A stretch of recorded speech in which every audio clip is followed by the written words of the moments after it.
It's time to hear the story, make the connection, learn the lesson, and gain the wisdom. Are you ready? Let's get charged and be changed. The Sister Speak Brother Break Show. Conversations on grace, healing, and deliverance. This is Marcy Bush.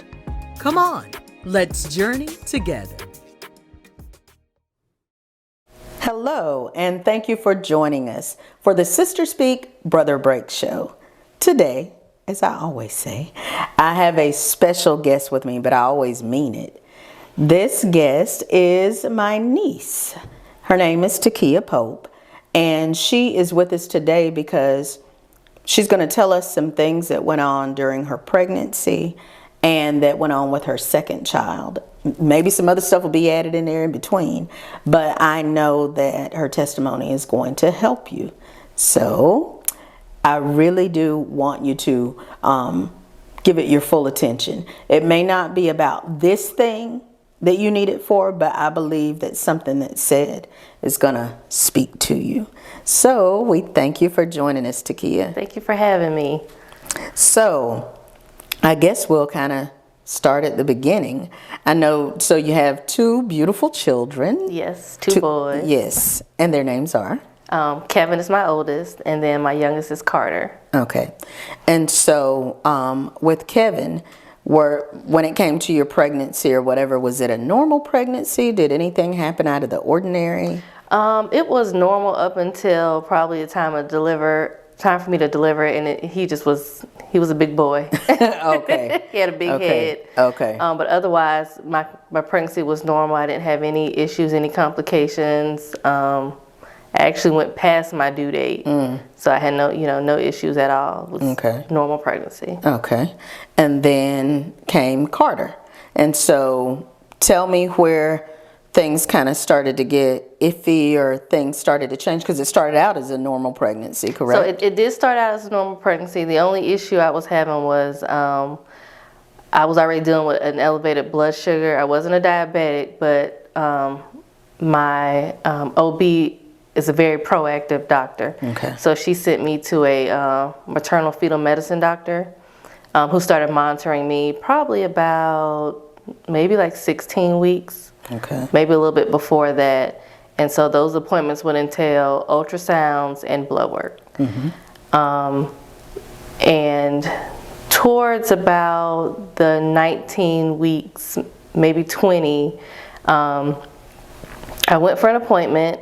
I went to have blood work drawn. And for some reason, the test that they were trying to run, the first two times, and this is just crazy how it happened, the first two times the lab just for some reason could not get a reading. The test they could not get a definitive answer. Okay. So they actually sent my blood work to another lab. That lab came back and said that my blood work came back borderline for spina bifida. Okay. And by borderline, like 2 points above whatever the rate is. So the doctor said, it could be anything. That just happens. The number is so low that we'll just continue to monitor you with ultrasounds. Went to have an ultrasound, and Karter, even from the womb, he's my stubborn child. He's very intentional about everything. He does what he wants to do in his time. And so they could not see his back where they needed to see. He was in a position that, they had me drink soda. They had me get up and walk around. They had me do all types of things, and they just could not see it. Okay.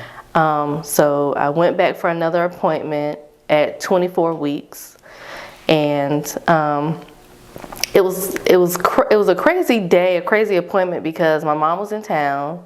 My oldest was out of school for Thanksgiving break. It was the Tuesday before Thanksgiving. Okay. So my mom and my son came with me to the appointment. And while the ultrasound tech was doing the scans, it was just one of those moments, I guess almost like off a TV show or a movie.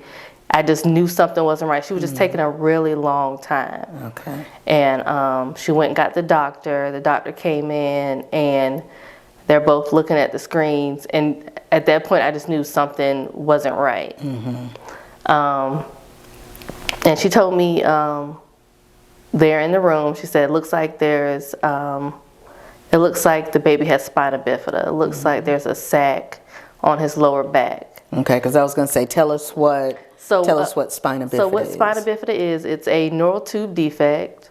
And what it is when the spine is forming along with the spinal column where all the spinal fluid is, there's almost like a gap or an opening. Okay. And there's two different types. There is myelomeningocele, and then there is just, I think the other one's called meningocele, just by itself. I can't remember. Okay.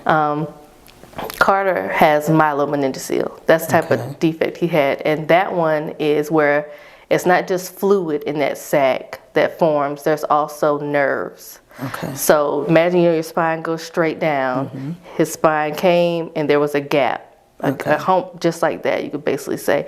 And in that hump was spinal fluid and nerves. Okay. And so when that happens, of course, the fluid starts to back up in your brain as well. Okay. So one good thing during that time was like, we see the sac, it's low, you feel your baby kick. So these are all good signs. Okay. And at the time they measured the ventricles of the brain, his were measuring a little large, but nothing significant at that time. But of course I'm in her office and I'm trying to hold it together. My son is there, my mother is there. And how old was Kevin at the time? Kevin was 5. Okay. Let's go with 5. Okay. I'm pretty sure he was 5. Okay. Yes, he was in kindergarten, so he was 5. Okay. So old enough to know something is happening.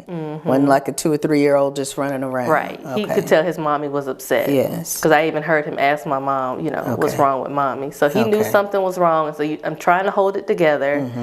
And so, of course, at these appointments now, I'm constantly having to get my blood work drawn. This is, outside of the spina bifida. So, the doctor talks with me. She lets me know she's going to refer me to a pediatric neurologist. And they'll do some scans and can hopefully give me some more information. Okay. So, I tell her, okay. I go into the room where they draw my blood and I'm still bawling.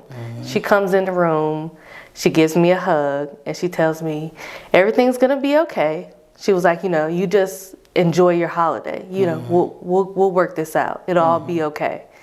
And that was one of those moments where I really needed that hug. It was like an aunt or a grandmother. Okay. And that is a moment that, I will always remember and thank her for. But, then of course my husband's not there. Right.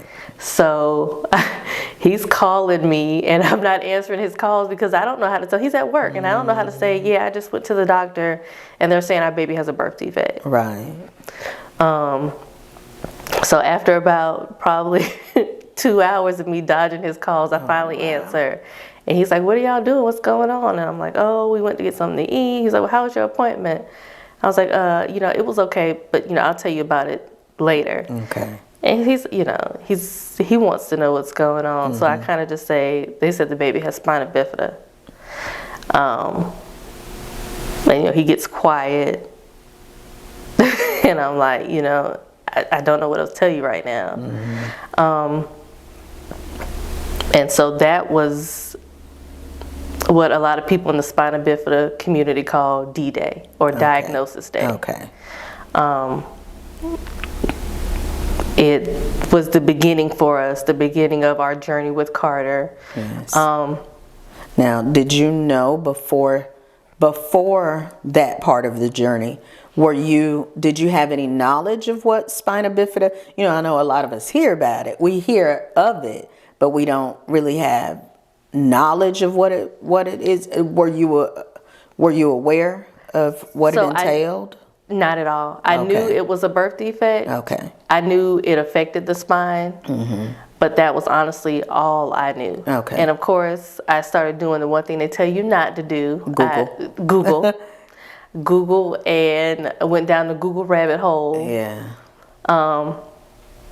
But one good thing I can say about doing that was I learned and this is something that anyone who has a child or a loved one with spina bifida will tell you, no two people with spina bifida are the same. It's literally called a snowflake condition. Wow.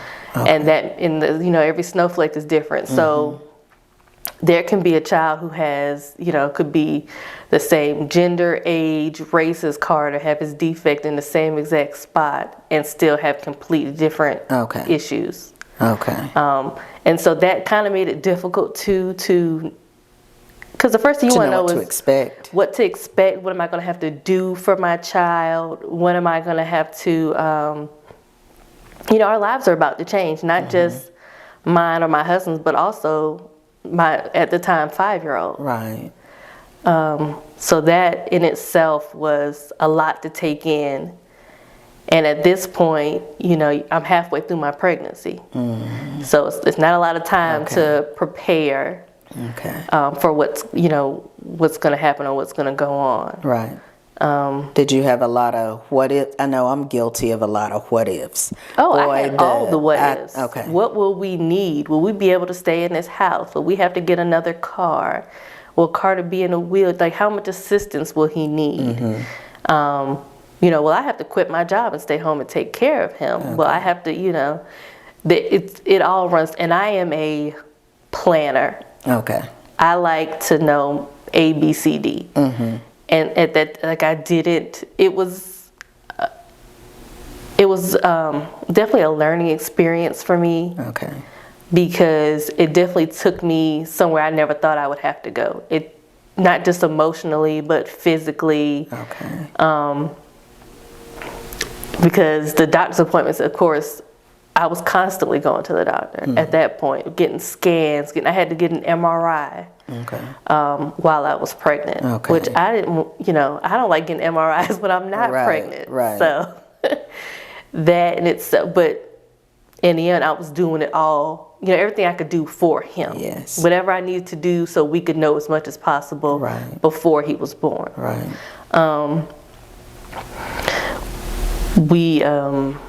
We met with the pediatric neurologist and pediatric neurosurgeon, excuse me, and he basically told us what Google said, that he told us what he saw in those scans, but he also let us know that when he's actually born, we could see all kinds of things that we can't see in these scans. Okay. And they give you worst case scenario. Okay. And that's when we had to start, really relying on faith. The doctor is saying this, but this is what we're going to plan for. This is how we're going to take it, how we're going to handle it. I am thankful, though, that the doctors, everyone that we dealt with during my pregnancy and during that time, were helpful. Everyone in the NICU after Karter was born, they made sure we understood every single step of everything that was happening, because it's a lot. And it's a lot, I'm sure, for new parents, because we already had a child, but I felt like we were first-time parents all over again. Because it was out of the ordinary. It was out of the ordinary. It was not how we were planning for things to go, but life never really goes as planned. Right.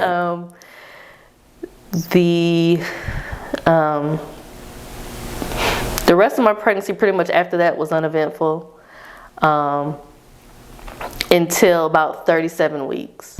So blood sugar was doing great, blood pressure was doing great, and all of a sudden, I woke up and my feet and leg, well, really my feet were just extremely swollen. Like, none of my shoes fit. I had to actually take some sneakers and take the laces out so I could go to work. Wow. That's how swollen I was.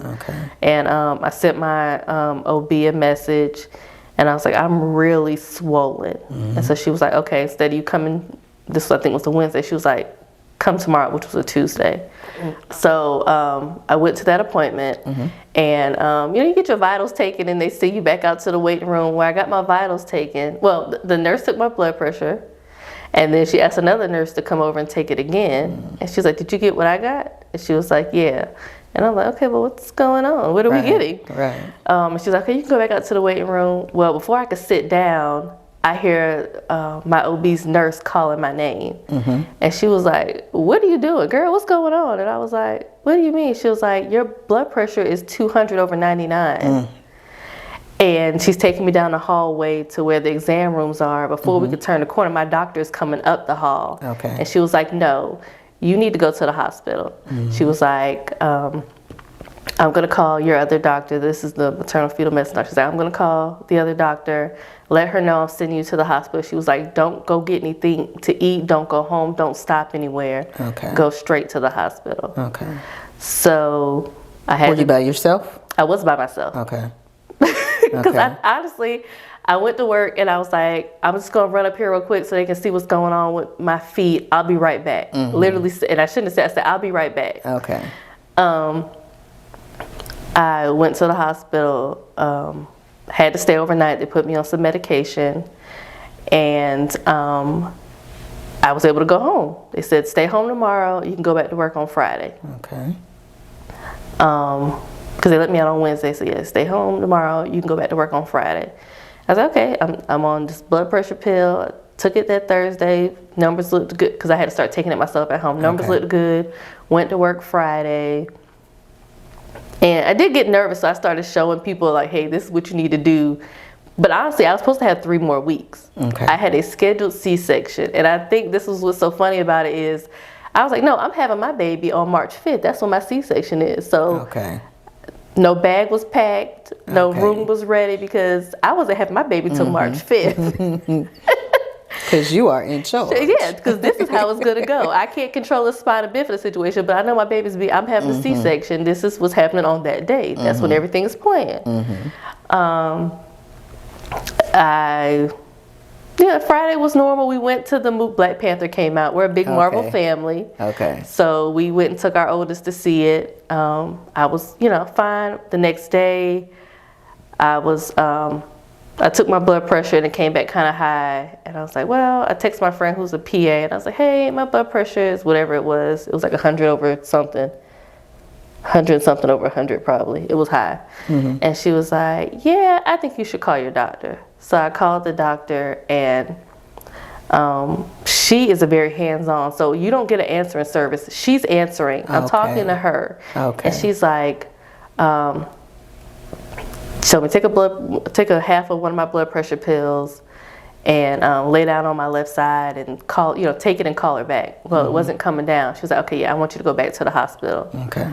At that point, we go to the hospital and we find out we're not going back home until the baby is born. Okay. And I ended up having Karter. That was a Saturday. I ended up having Karter that following Thursday. Okay. And they had to do it on a Thursday because he needed to have his closure surgery on his spine the next day. Okay. So now what's that? The closure surgery on the spine. Yeah, so they basically call it just a defect repair. Okay. Oh, that's how it was worded to us. They're trying to, that area that was open. So that area was open. Thankfully, he had enough skin. They didn't have to do any type of graft. They literally just opened and put everything back inside and sewed him up. Okay. And they were at that time thinking he may have to get a, what's called a VP shunt. And what that shunt does is it drains the fluid from, that spinal fluid from his brain down into his stomach. And it's absorbed by his body. Okay. But at that time, they were like, no, he looks good. He doesn't need a shunt. We're just going to repair the defect. He'll have to be in the hospital for 3 weeks.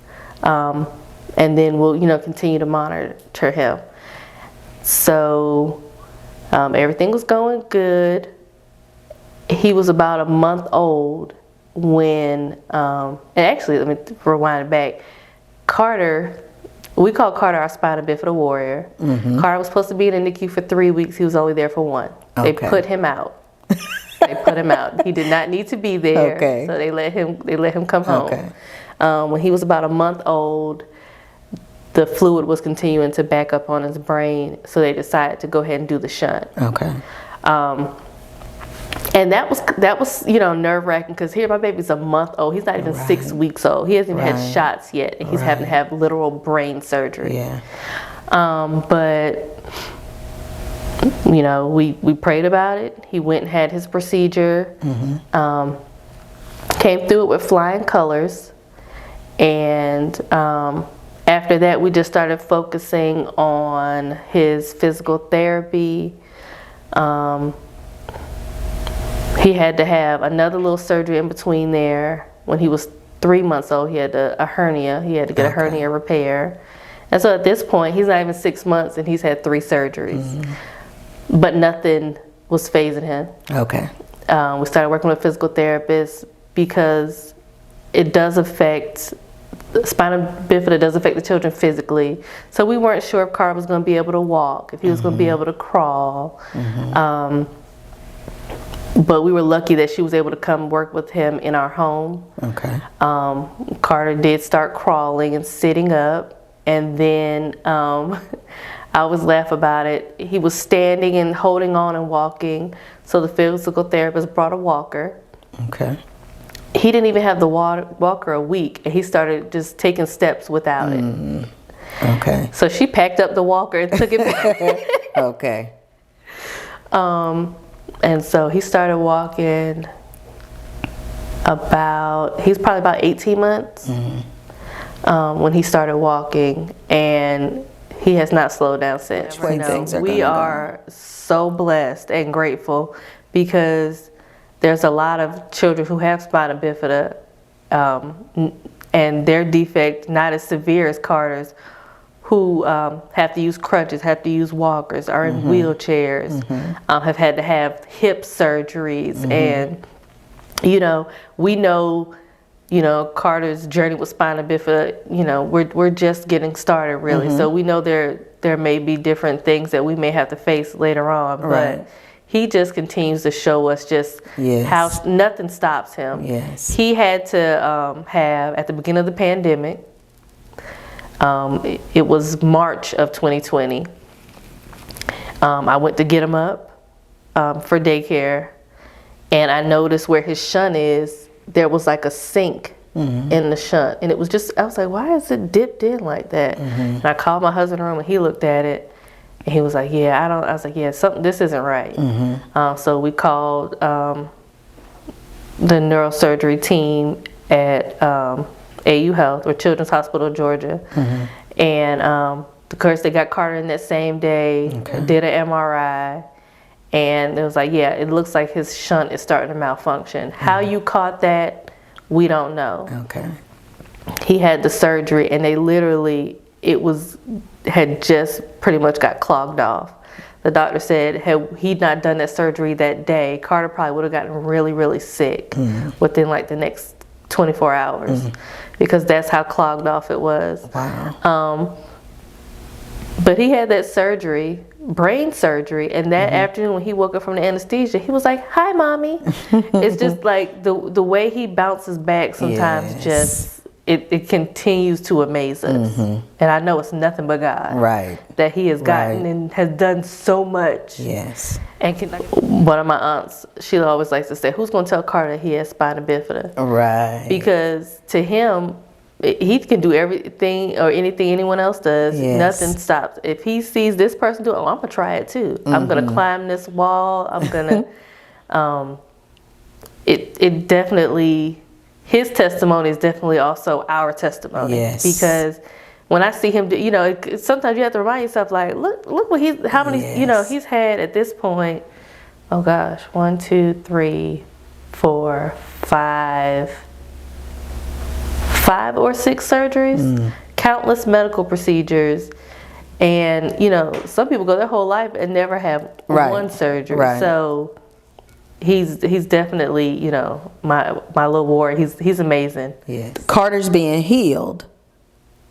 Y'all, I believe the grace was on y'all to go through that. I'm not saying it was easy, but y'all were always able to access the grace that God had for you. That grace is the power to do, the ability to stand up under it, and y'all access that grace. And I know that the grace of God is going to carry y'all right on through. Thank you. Yes, it's definitely, like I said, it's shown us. I feel like I can't necessarily speak for my husband, but for me, it's definitely showed me that it's so many things that you always think, I could never do this. I used to be so quick to say, oh, I don't know what I would do if I had to go. I could never have, I could never do that. And there was a certain point when we were having to go through this or go through that and having to do things that we thought we would never have to do.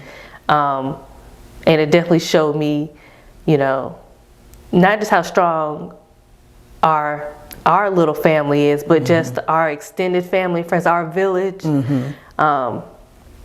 Because y'all held us down a lot of times. So I've been doing good. I'm not going to cry. Girl, you got it right.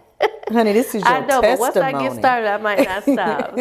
But we are, it has shown us so much. And we're just, continuing to do whatever we can, not just to support Karter, but support other people dealing with spina bifida. And I thank God even for how his older brother just is right in there with him. And like you said, y'all make things normal. And that's amazing. That's amazing. And I just encourage you, keep doing it. Like I heard you say, somebody said, who gonna tell him he got spina bifida? Like, I really appreciate that outlook. And when I heard someone say that, I think I heard Jessica say that she had heard y'all say that, it made me like, what limitations? For me, what limitations? I got what? And so just the strength that y'all exhibit, we can put across the board. Thank you so much for coming to share this journey with us. Like I said, I believe you'll be back. We started this conversation on Mama's sofa playing. Just playing one day. Started the conversation and both of us crying in a matter of 5 minutes. So then I knew, oh yeah, I gotta have her on there. So thank you so much for coming.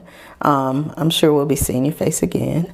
And I just want to thank you all for joining us for this episode of the Sister Speak Brother Break show. Make sure that you share this, because like I said, it doesn't, when we're talking about what God is doing, you don't have to pigeonhole it for what the guest has gone through. But I believe that there's been something that's said that you can apply to your life, and then share it with someone who needs strength or hope or needs their faith given a boost. And I believe that it's going to make a difference in their lives. So until we meet again, same place, same time next week, thank you for watching the Sister Speak Brother Break show. Be blessed. Thanks so much for joining us today. If you've been blessed by today's show, feel free to let us know. And if you'd like to sow into this ministry, become a sponsor, or contact us, you can reach us at 803-221-0169. Or you can email us at thessbbshow@gmail.com.